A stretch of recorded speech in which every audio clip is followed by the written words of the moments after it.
नमस्कार, जय जोहार। क्या आप भी गवर्नमेंट एग्जाम्स की तैयारी करना चाहते हैं? क्या आप भी मेमोरी टेक्निक्स और ट्रिक्स के जरिए बहुत ही कम समय में स्मार्ट स्टडी करना चाहते हैं? क्या आप चाहते हैं कि सीजी व्यापम टॉपर आपको पढ़ाए?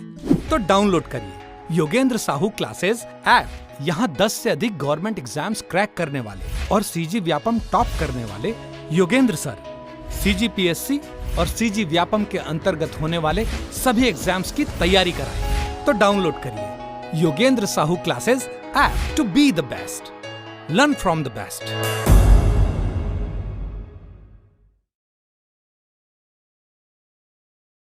कोई भी सपना साकार करने के लिए सबसे जरूरी है सही कोच का होना। चुनिए Yogendra Sahu classes first rank को और करें अपने सीजी व्यापम सीजीपीएससी का सपना साकार। Download the app now.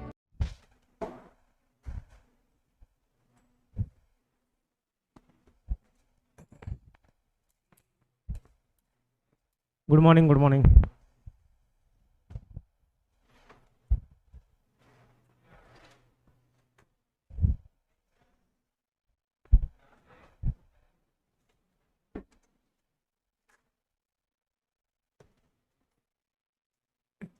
चलिए, कंजक्शन देख रहे थे, कुछ नियम बचे हैं, उसके बाद क्वेश्चन प्रैक्टिस करेंगे।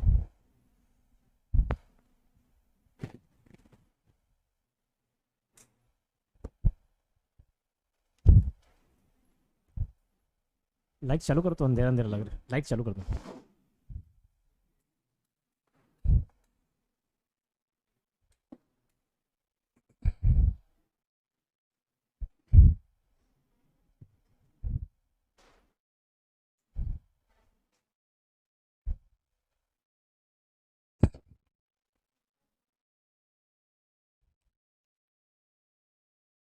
चलिए, नेक्स्ट रूल लिखिए कंजक्शन का।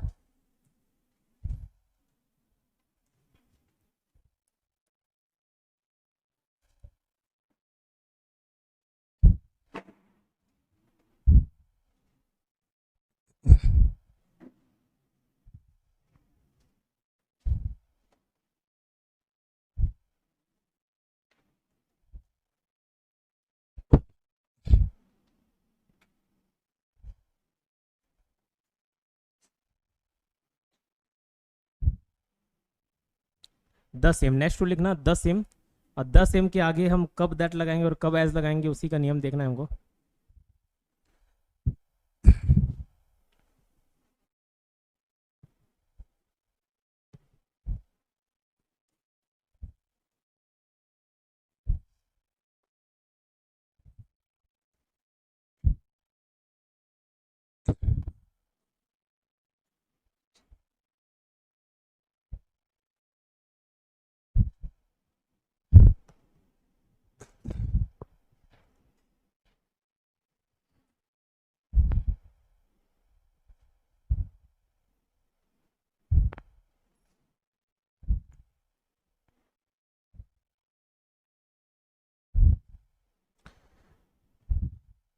ठीक है, देखिए लिखे द सेम।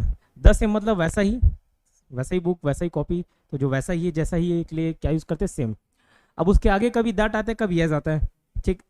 अब हम लोग पिछले शायद प्रोनाउन वाले टॉपिक में या नाउन वाले टॉपिक में किसी में भी एक रूल देखे थे कि जितने भी लिविंग बीइंग होते हैं, जो जिंदा अवस्था है, लिविंग बीइंग होते हैं, और उसमें पालतू कुत्ते को भी इंक्लूड किया जाता है। पालतू कुत्ते भी लिविंग माना जाता है, जो स्ट्रीट डॉग है उसको नॉन लिविंग। ठीक है, तो जितने भी लिविंग बीइंग हैं और पालतू कुत्ते हैं, डोमेस्टिक एनिमल है, उसके साथ हूँ या हुम जड़ता है। ठीक है, हूँ या हुम जुड़ता है। ठीक, जैसे the boy which is standing बोलूंगा गलत हो जाएगा। The boy who is standing there. ठीक, क्यों? हूँ जो है या हुम आवश्यकता अनुसार लिविंग बीइंग के लिए लगता है। अब मैं इसी को बोलूं the boy who was standing there, ये तो हूँ लगा। मैं बोलूं the bag which is lying there, the bag. अब बैग तो लिविंग बीइंग है नहीं, तो क्या है? नॉन लिविंग भी है, तो उसके लिए क्या लगता है? विच लगता है।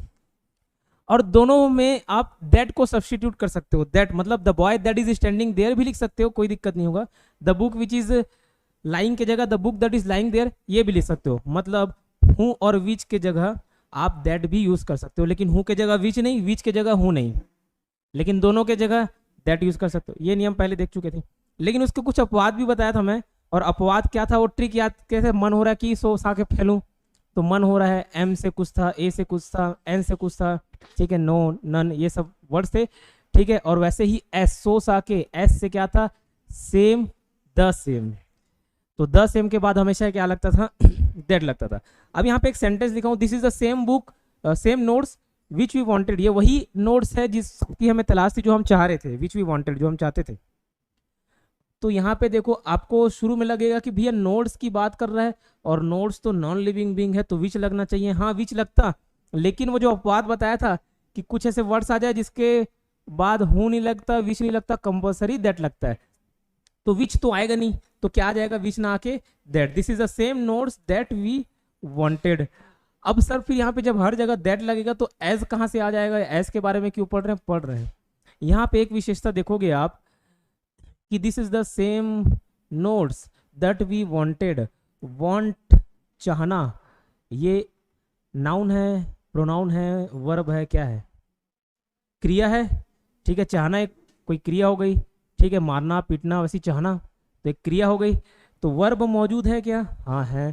तो जब वर्ब हो तो दैट लगता है, और वर्ब नहीं हो तो एज लगेगा, ठीक है। जैसे इसी चीज को मैं लिखूं, this is the same notes that mine. अब ये लिख दूंगा, मजा नहीं आएगा इस सेंटेंस में, यहाँ पे दैट नहीं लगेगा। क्यों, माइन मतलब मेरा, ये तो प्रोनाउन हो गया, ये तो प्रोनाउन हो गया, ठीक है। तो ये दैट नहीं लगेगा, यहाँ पे वर्ब कोई मौजूद नहीं है सेंटेंस के बाद, ठीक है, किसी प्रकार का क्रिया नहीं है। सर ये फिर माइन क्या है, तो मेरा है, ये बताना चाह रहा है, ठीक। तो यहाँ पे क्या लगेगा, एस लगेगा। This is the same notes as mine, this is the same notes that we wanted. तो वर्ब दिया हो, वर्ब मौजूद हो तो दैट लगेगा, जैसा कि लगता है, विच नहीं लगेगा, वो पहले नियम वाला क्लियर हो चुका है। तो this is the same notes, अगर आगे वर्ब है तो दैट, और नहीं है तो क्या लगेगा, एज। मतलब जब भी वर्ब क्लियर रूप, क्लियर फॉर्म में नहीं दिया हो तो क्या लग जाएगा, एज लग जाएगा, ठीक है। इसको नोट डाउन करिए, दोनों सेंटेंस को लिखिए।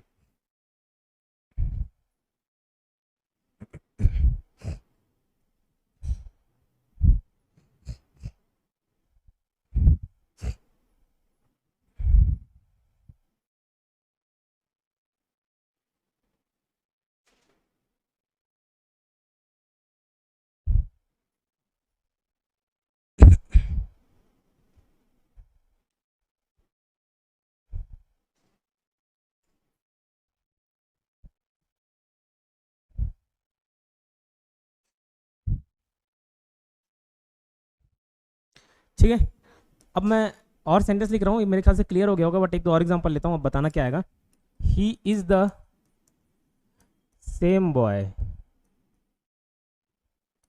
Who which that he as, he is the same boy who which that as, he is the same boy give me chocolate. ये वही लड़का है जिसने मुझे चॉकलेट दिया था। He is the same boy who which that as give me chocolate. क्या होना चाहिए, दैट आएगा पक्का, ठीक है। हूँ आएगा, नहीं आएगा हूँ। अब बोलोगे सर अभी तो बताया कि भैया कोई नॉन लिविंग बीइंग या रहे तो विच लगता है, लिविंग बीइंग रहे तो हूँ लगता है। हाँ लगता है, लेकिन उसके कुछ अपवाद भी डिस्कस किया था। इसके बाद हूँ विच नहीं, हमको कंपलसरी क्या लगाना है, दैट लगाना। ही is the same book that give me, he is the same boy that give me chocolate. तो हूँ लिविंग बीइंग के लिए लगता जरूर है, लेकिन चूंकि ये द सेम आ गया और ये अपवाद है तो हूँ नहीं लगेगा। विच तो वैसे भी लगता ही नहीं है, दैट ही लगेगा। अच्छा, दैट और एस में हम अभी नियम देख रहे थे, तो यहाँ पे क्लियर करता हूँ। मैंने बोला दैट अगर आगे कोई वर्ब हो, गिव देना कोई वर्ब नहीं है क्या, है क्रिया तो है, ठीक है। तो वर्ब मौजूद है तो इसलिए क्या लगेगा, दैट लगेगा। वर्ब मौजूद नहीं रहता, वर्ब मौजूद नहीं रहता तो क्या लगता, एस रहता है, ठीक है। जैसे this is the same pen that yours, तुम का तुम्हारा वाला, योर्स, ठीक है। This is the same pen that yours, सही है क्या, है सही, नहीं नहीं है। यहाँ पे कहाँ वर्ब मौजूद है, ठीक है, कर कहीं पे वर्ब मौजूद है, नहीं है, तो ये दैट नहीं लगेगा, क्या लगेगा, as. This is the same pen as yours, मतलब ये वही पेन है जैसे तुम्हारे के पास, तुम्हारे पास है, ठीक। तो मेरे ख्याल से ये द सेम के साथ जो नियम है वो क्लियर हो गया होगा।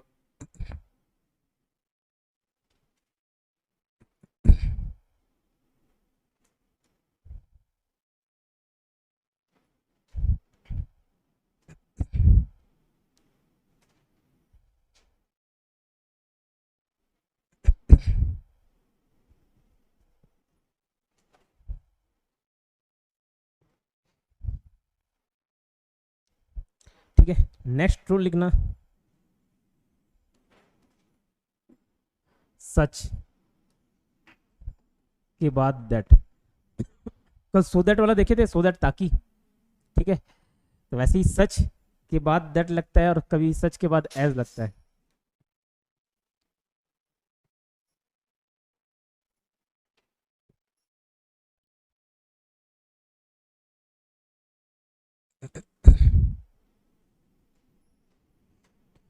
ठीक है, तो सच के बाद दैट कब लगेगा? जब कॉज एंड रिजल्ट का बोध हो, मतलब कारण और परिणाम का बोध हो,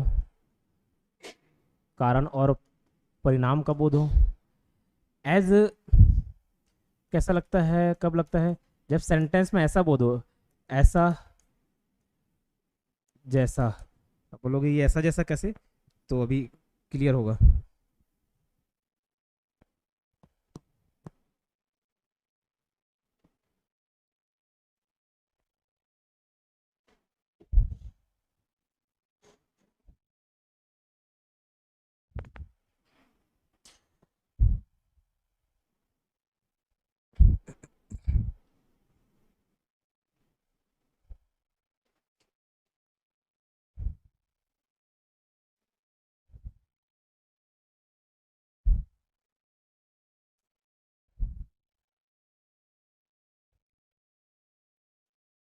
ठीक है, एक एग्जांपल लेता हूँ तो आपको रूल क्लियर हो जाएगा।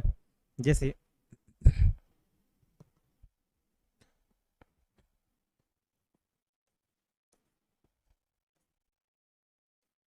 यहाँ पे भी ऐसा ही रहेगा, इसका मीनिंग भी सच मतलब ऐसा ही होगा, ठीक है, लेकिन दोनों में सेंटेंस के हिसाब से आपको डिफरेंस बताता हूँ। Such was his behaviour as की that everyone disliked her, disliked him, ठीक है, डिसलाइक्ड हिम। देखो ऐसा वाला ही मीनिंग आएगा कि उसका बिहेवियर ऐसा था कि हर कोई उससे क्या कर रहा है, हर कोई इसको नापसंद किया, ठीक है, हर कोई इससे नफरत किया, नापसंद किया, ठीक है। सच वॉज हिज बिहेवियर, तो यहाँ पे एज की दैट, तो देखो यहाँ पे कहीं ना कहीं आपका कॉज और रिजल्ट दिख रहा है क्या, परिणाम दिख रहा है क्या? उसका बिहेवियर ऐसा था, उसके वजह से हर किसी ने उसको क्या किया, डिसलाइक किया। तो यहाँ पे जब ऐसे कॉज एंड रिजल्ट दिखे, ये कारण और उसका परिणाम, ये कॉज रिजल्ट, कारण परिणाम, ठीक है। तो जब इस प्रकार से सेंटेंस जहाँ कारण और परिणाम का बोध हो, तो वहां पे क्या लगता है, दैट लगता है। Such was his behaviour that everyone disliked him.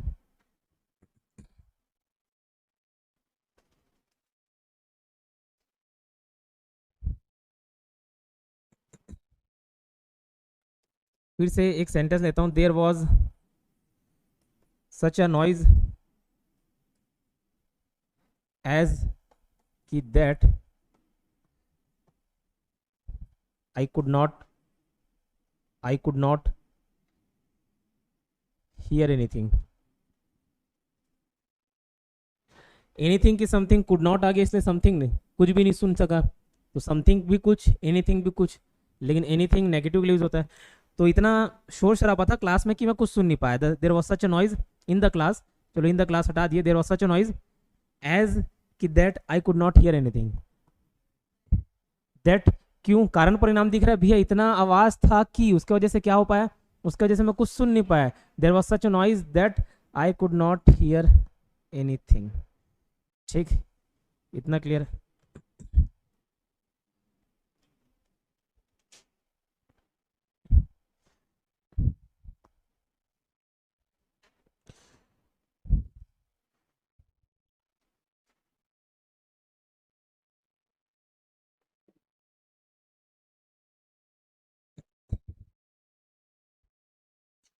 अब सच सच और एज वाले में बीच में नाउन आ जाता है, जैसे उसको ध्यान रखना, सच नाउन और एज। यहाँ पे क्या मीनिंग था, बोला ऐसा जैसा, मतलब जैसे हम एक्सपेक्ट कर रहे थे वैसा ही मिला, ऐसा जैसा। जैसे एक गाना था, चांद सी महबूबा वो हमारी, क्या था इसको, कुछ आगे कुछ, चांद सी महबूबा हो हमारी, जैसे हमने सोचा था ऐसा मैंने सोचा था, हाँ तुम बिल्कुल वैसी हो जैसा मैंने सोचा था। तो कैसी हो, ऐसी हो जैसे मैंने सोचा था। ठीक है, तो चांद सी महबूबा थी उसकी, जैसा उसने सोचा था। तो she was such a girl, noun आ जाएगा, सच अ गर्ल, जैसा उसने सोचा था। कारण परिणाम नहीं दिख रहा है ना, यहाँ पे कोई कारण और परिणाम नहीं दिख रहा है। ठीक, बस उसने ऐसा सोचा और वैसे ही निकल गया। ठीक है, हाँ तुम ऐसी लड़की हो जैसा मैंने सोचा था, ऐसा वैसा, बस तुम वैसी लड़की हो जैसा मैंने सोचा था, या तुम ऐसी लड़की हो जैसे मैंने सोचा था। तो यहाँ पे एज या that, she was such a girl, as या दैट, आई एक्सपेक्टेड या थॉट। ठीक, I expected, she was such a girl, as की दैट, एज। अब इस केस में क्या लगेगा, as I expected.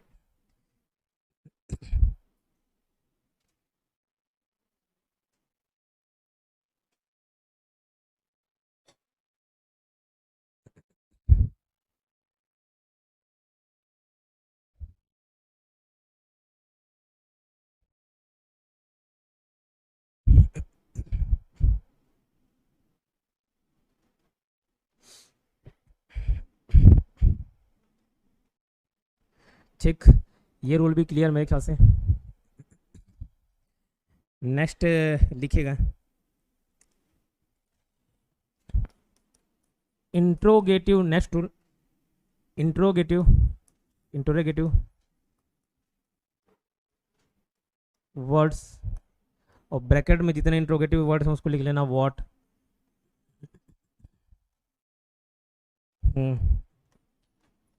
whom, which, whose। Interrogative words ये सारे ब्रैकेट में लिखना, और इंट्रोगेटिव और रिलेटिव एडवर्ब्स,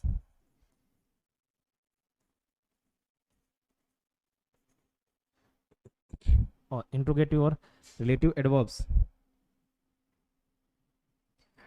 अब ये कौन कौन आ जाएंगे इंट्रोगेटिव रिलेटिव एडवर्ब्स, तो when,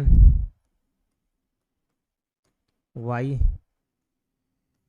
where, how, how long, how far, how much, how much.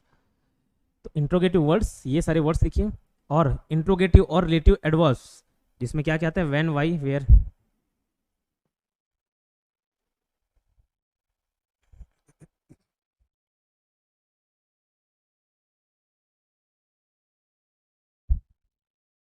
ठीक है, के पहले, के पहले किसी कंजक्शन का यूज नहीं किया जाता, किसी कंजक्शन, और कंजक्शन में खास करके क्या, दैट का सबसे ज्यादा तो यही यूज होता है। उसके अलावा दैट के बाद एज या as to, as to, that और एस टू एक साथ है, कि पहले किसी कंजक्शन दैट या फिर एस टू का यूज नहीं किया जाता।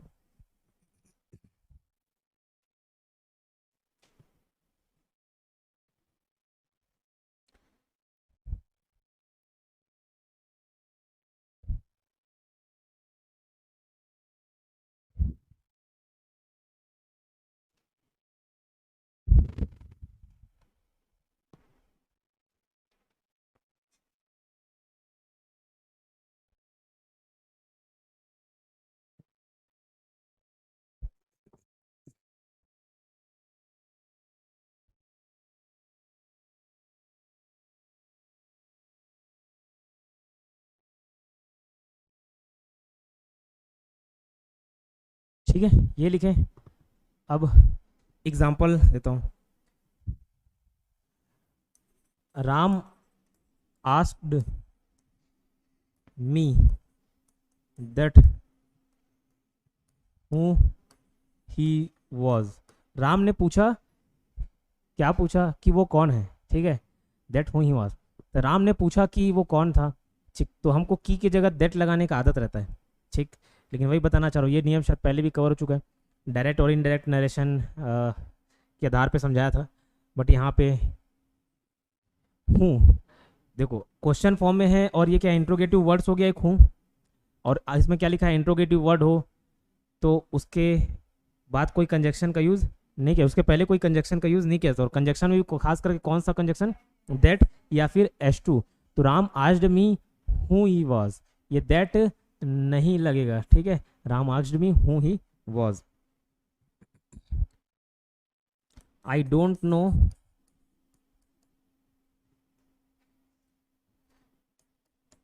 एक गाना है ना, I don't know what to do, तौबा मैं क्या करूं। तो I don't know what to do बोलता है, I don't know that what to do ऐसा नहीं बोलता, I don't know what to do, ठीक है। I don't know where she, I don't know that where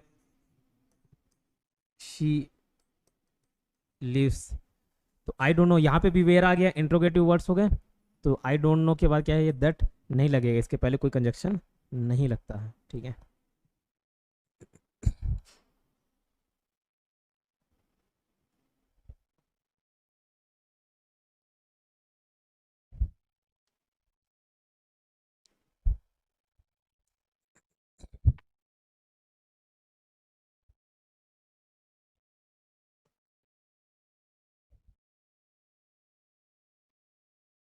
ठीक, नेक्स्ट रूल, आपको relative pronoun याद होगा। रिलेटिव प्रोनाउन मतलब कैसे प्रोनाउन, जो कोई एक संबंध दर्शाए, जैसे वो लड़का जो खड़ा है, तो ये जो, ये रिलेशन बता रहा है, ठीक है।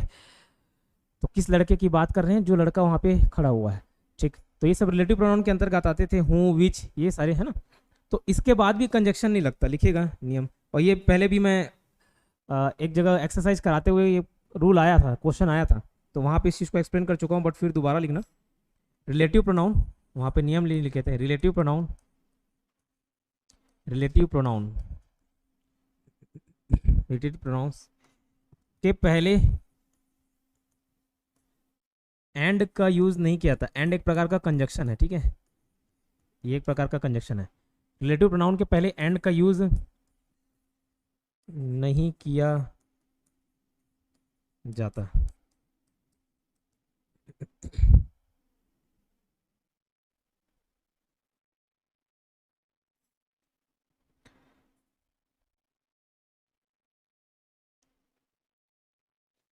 she is she's an intelligent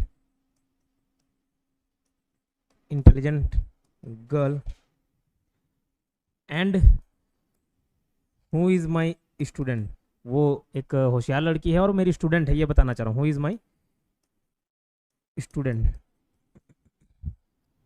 वो एक होशियार लड़की है जो कि मेरी स्टूडेंट है, ये सही होना चाहिए। वो एक होशियार लड़की है और जो कि मेरी स्टूडेंट है। यहाँ पे जो और आप लिख रहे हो ना, वो ज़बरदस्ती डाल रहे हो, ठीक है। तो वही बोला, ये रिलेटिव प्रोनाउन आ जाए तो उसके पहले एंड का यूज़ नहीं किया था। She is intelligent girl, she is an intelligent girl who is my student, ये एंड नहीं लगेगा, ठीक।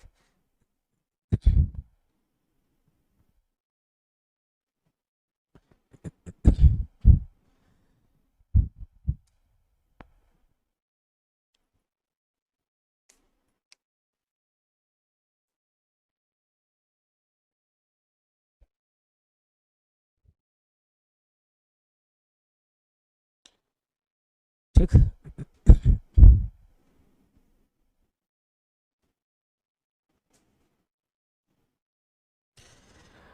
कल एक क्वेश्चन पूछा था एक लड़की ने, अनटिल और अनलेस वाला बता रहा था, तो कुछ एग्जांपल देके बोली यहाँ सर जब तक भी लग सकता है और अगर भी लग सकता है। अनटिल समय का बोध कराता था कि जब तक, अगर ऐसा जब तक डॉक्टर ना आ जाए, जब तक ऐसा ना हो तो वहाँ पे अनटिल। अनलेस कहाँ पे यूज़ कर रहे थे, जब अगर का भाव आ रहा था, ठीक है, कोई कंडीशन अगर ऐसा नहीं होगा तो ऐसा, तो वहाँ पे अनलेस यूज़ कर रहे थे। और उसमें क्या देखे थे कि अनटिल और अनलेस के बाद कोई भी नेगेटिव वर्ड नहीं आता, मतलब नो वाला नहीं आएगा जब तक डॉक्टर नहीं आते। अनटिल डॉक्टर कम्स, ना कि until doctor does not come, ऐसा नहीं, ठीक है। तो नेगेटिव नहीं देखे, अफर्मेटिव सेंटेंस ही होता है ये देखें। लेकिन आप हो सकते हो कंफ्यूज हो जाओ कि कहाँ पे अनलेस लगाना है, कहाँ पे अनटिल लगाना है। अगर आप हिंदी से कोई इंग्लिश सेंटेंस जा रहे हो तो कभी कभार ऐसा होगा कि अनलेस भी यूज हो सकता है और अनटिल भी यूज हो सकता है। जब तक मैं सक्सेस नहीं हो जाता तब तक मैं कोई त्यौहार नहीं मनाऊंगा। तो वहाँ पे जब तक, अब मैं उसको अगर यूज करूँ ना तो सेंटेंस नहीं जाए, अगर मैं सक्सेस नहीं हो जाता, यहाँ पे हिंदी में भी आप बोलोगे अगर मैं सक्सेस नहीं हो जाऊँ, अगर मैं सक्सेस नहीं हूँ तो मैं त्यौहार नहीं मनाऊंगा। तो वहाँ पे आप अगर वाला वर्ड नहीं जमेगा, ठीक है। तो जब तक मैं सक्सेस नहीं हो जाता, तो हिंदी में आप जैसा सेंटेंस बना रहे हो, हिंदी का पहले ग्रामर आपको ठीक करना पड़ेगा, उसके बाद उसको इंग्लिश कन्वर्ट कर सकते हो, ठीक है। तो कहीं पे जब तक यूज होता है क्लियरली, कहीं पे अगर यूज होता है क्लियरली, कहीं पे दोनों यूज हो सकता है। कभी देखना सेंटेंस में अनटिल एंड अनलेस दोनों यूज कर देते हैं। जैसे मैं बोलूंगा कि मैं, जब तक तुम सॉरी नहीं बोलोगे तब तक मैं बात नहीं करूंगा, या कब तक बात नहीं करूंगा, या कब बात नहीं करूंगा अगर तुम मेरे को सॉरी नहीं बोलोगे। अगर मेरे को सॉरी नहीं बोलोगे तो मैं बात नहीं करूंगा, जब तक सॉरी नहीं बोलोगे तब तक बात नहीं करूंगा। तो ये दोनों सेंटेंस यूज किया जा सकता है। तो उस केस में आप अनटिल और अनलेस दोनों लगा सकते हो। I won't talk to you until and unless you ask sorry to me, ठीक है, समझ आया। तो अनटिल अनलेस वहां पे दोनों लगाया जा सकता है, ठीक, क्लियर। चलिए नेक्स्ट रूल की ओर आगे बढ़ते हैं।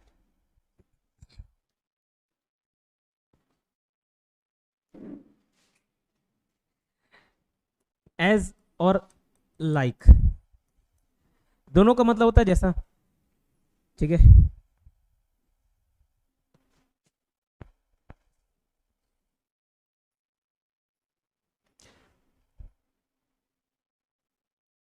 एज और लाइक दोनों का मतलब जैसा ही होता है, लेकिन दोनों में डिफरेंस है। एज नॉमिनेटिव केस में यूज किया जाता है, नॉमिनेटिव, और ये ऑब्जेक्टिव केस में ज्यादातर।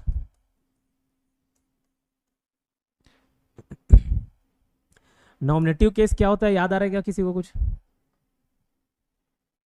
आई, वी, यू, ये सब जो थे वो क्या है, आई, वी, यू, ये सब क्या थे, नॉमिनेटिव केस तो थे क्या, ही, शी, इट, दे, ये सब नॉमिनेटिव केस में।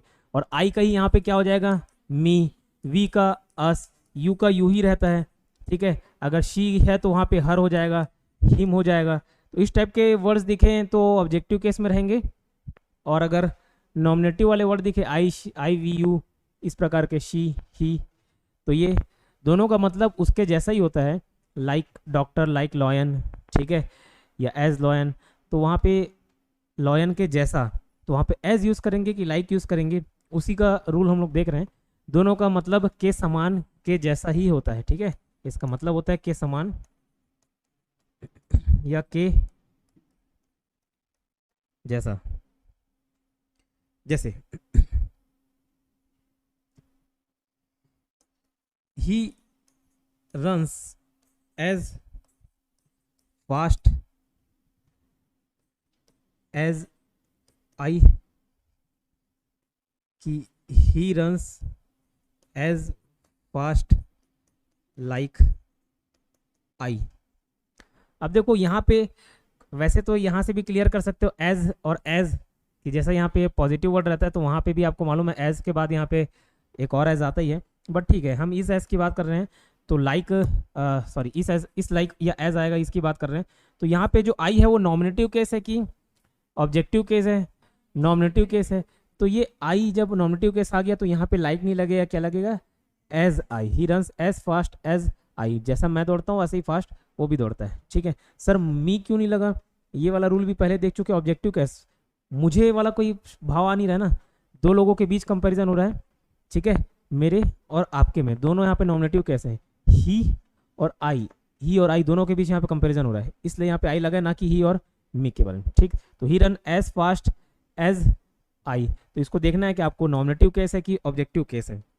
जस्ट एक और एग्जांपल लेता हूं, आई डोंट लाइक, या लाइक मत करो, आई डोंट लव,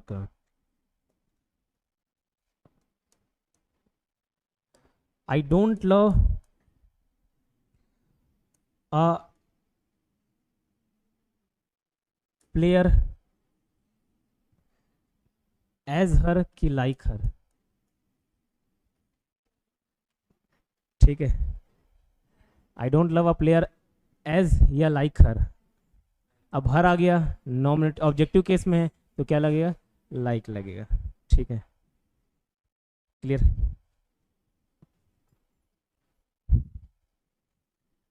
अब जो किताब में एग्जांपल बता रहे थे वो गलत हो जाता, स्टूडेंट बोल रहे थे ना इसलिए वहां से पढ़ हटा दी, नहीं समझे। ठीक है, I don't love a player as her कि लाइक हर, लाइक हर। मेरे ख्याल से ये भी क्लियर हो गया होगा ये नियम।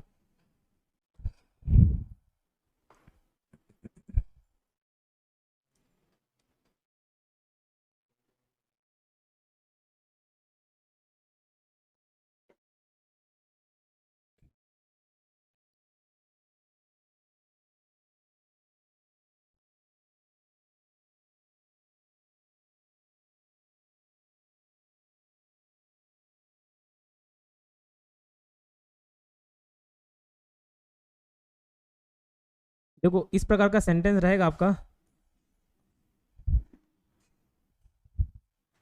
नॉट कृष्णा बट रामा, मतलब राम है ना, किल्ड रावण। कृष्णा ने नहीं बल्कि राम ने रावण को मारा। तो ये नहीं और बल्कि वाला जो अर्थ है उसको नॉट और बट से दर्शाते हैं। ठीक है, सेंटेंस बस लिख लेना, और ये बल्कि का अर्थ होता है यहाँ पे, बल्कि ये वाला जो बट है लेकिन ना होके बल्कि, not Krishna but Ravan, but Ram killed Ravan. ठीक,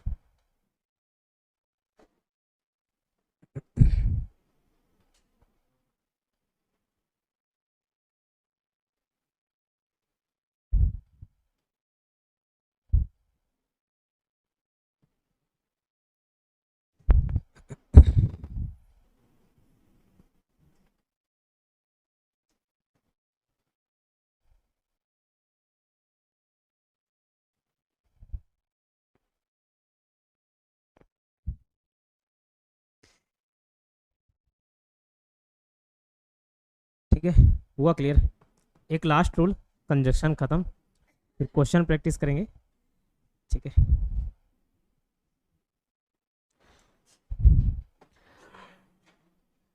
अनटिल और अनलेस हम लोग देखे थे तो अनटिल का मतलब था जब तक, और अनलेस एक कंडीशन बताता था। ठीक है, अगर वाला ऐसे कंडीशन बताता था, लेकिन वो नेगेटिव टर्म में यूज होता है, ऐसा नहीं हो तो, ऐसा नहीं करो तो, जब तक ऐसा ना हो। एक पॉजिटिव सेंटेंस भी उसी का एक दूसरा रूप मिलता है, एज लॉन्ग एज और सो लॉन्ग एज। जैसे जब तक भगवान मेरे साथ है मेरे को कोई डर नहीं है। ठीक है, as long as God is with me.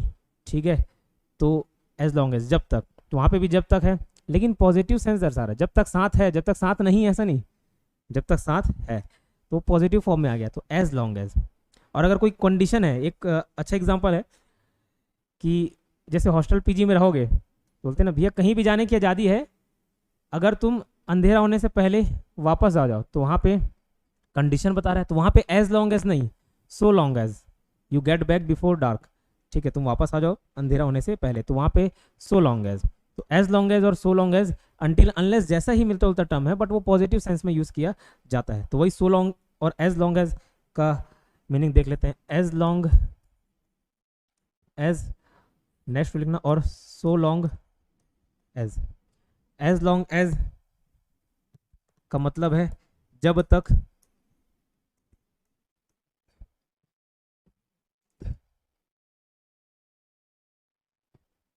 ठीक, और यहाँ पे अगर का मतलब होता है बट एक कंडीशन के रूप में, एक शर्त के रूप में। ठीक है,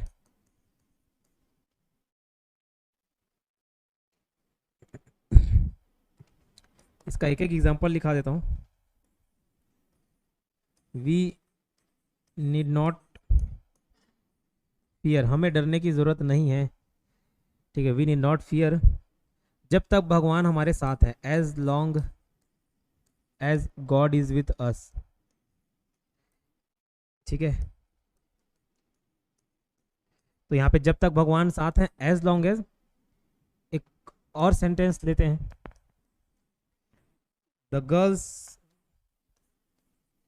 can go, the girls can go where they like, जहाँ चाहे वहाँ जा सकते हैं, where they like, so long as they get before dark, अंधेरा होने से पहले वो वापस आ जाए, they get before dark, so long as they get before dark।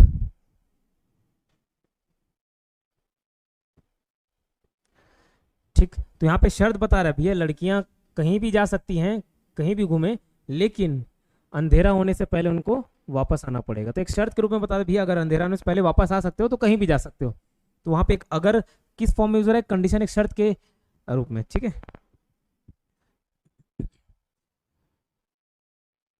तो ये हो गया आपका कंजक्शन का रूल खत्म। इसके बाद क्वेश्चन प्रैक्टिस करेंगे, वो सिर्फ एप्लीकेशन में डलेगा यूट्यूब में। इसके बाद एक नया टॉपिक चालू हो जाएगा। ठीक है, कल जो पढ़ाया था उसका एक क्विक रिवीजन बता देता हूँ। सॉरी, लिखे कल आए थे, नहीं आए थे।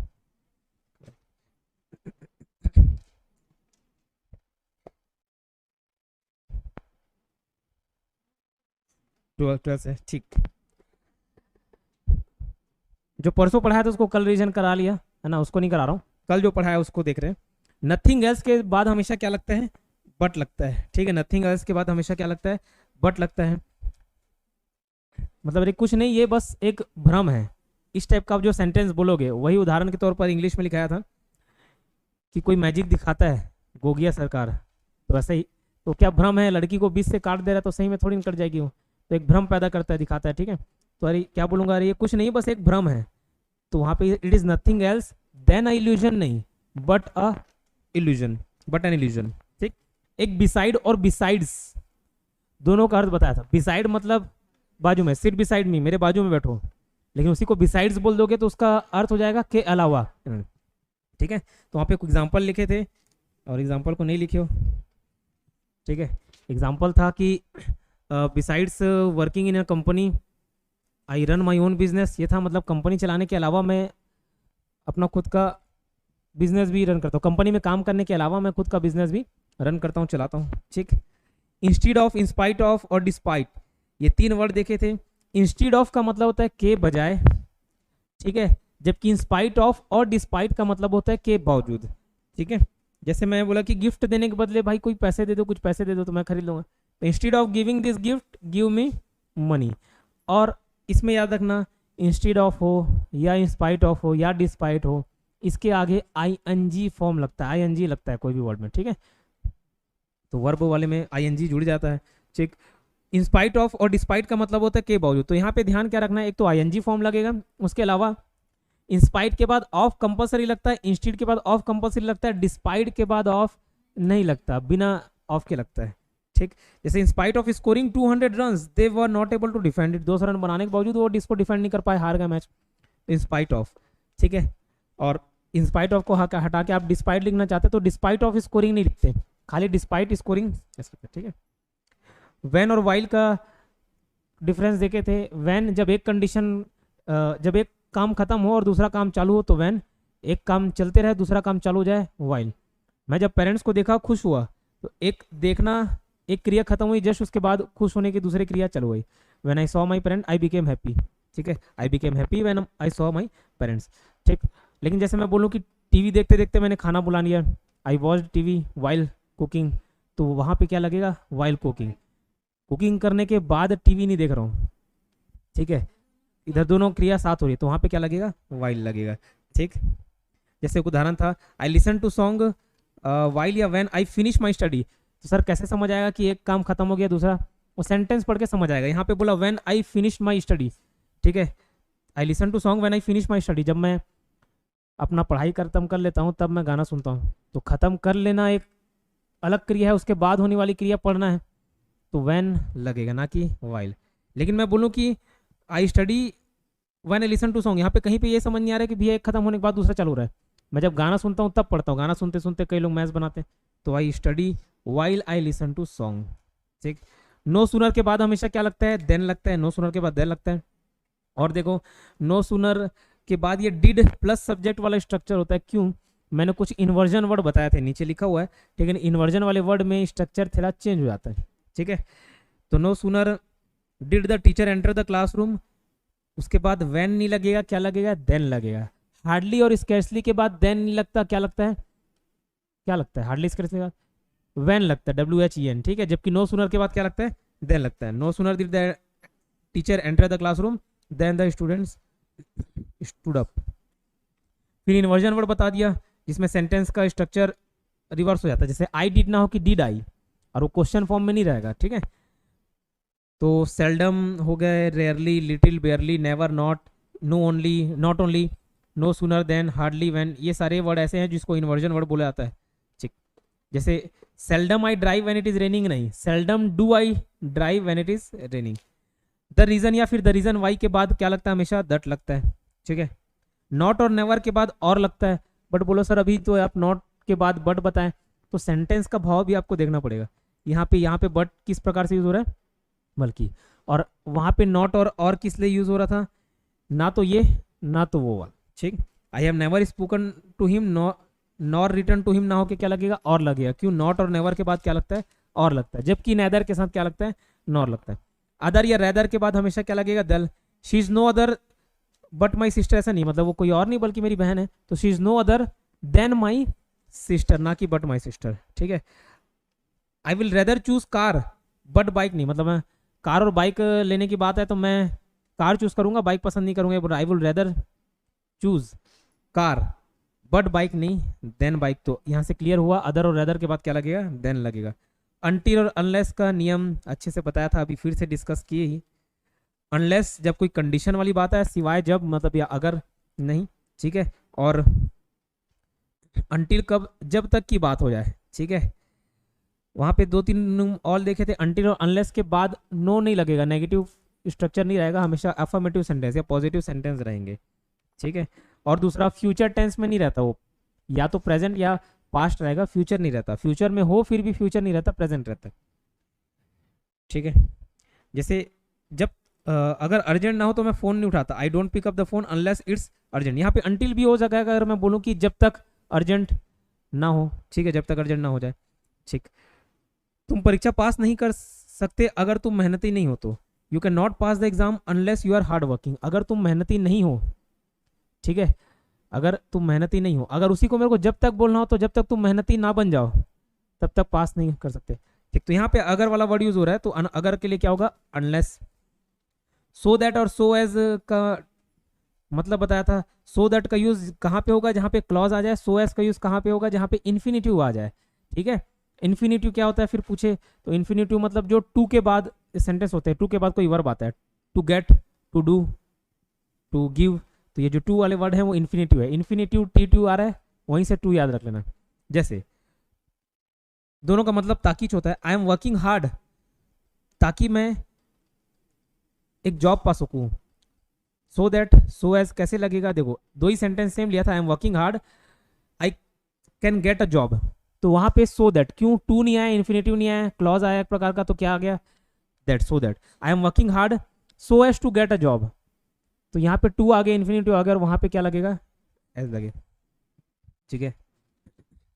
फिर आज का नियम देखिए था सेम, और उसके बाद दैट कब लगता है, एस कब लगता है। जब वर्ब दिया हो तो दैट लगेगा, जब वर्ब नहीं दिया हो तो एज लगेगा। This is the same notes that we wanted. We wanted यहाँ पे ये एक किस प्रकार का उदाहरण दर्शा रहा है कि यहाँ पे वर्ब है, वी वांटेड हम चाह रहे थे, तो यहाँ पे दैट लगेगा।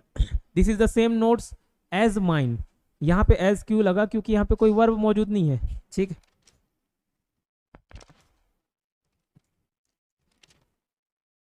सच के बाद दैट और सच के बाद एज कब लगता है, जब कारण परिणाम का बोध हो तो सच के बाद दैट लगेगा, और जब ऐसा जैसा वाला भाव आए तो एज लगे। उसका बिहेवियर ऐसा था कि हर कोई उसको नापसंद किया, ठीक है, नापसंद करने लगा, तो यहाँ पे कारण और परिणाम था, उसका बिहेवियर ऐसा था और इस वजह से उसको हर किसी ने डिसलाइक किया। She was such was his behaviour as या that everyone disliked him, that everyone disliked him, क्यों, कारण और परिणाम दर्शा रहा है, ठीक है।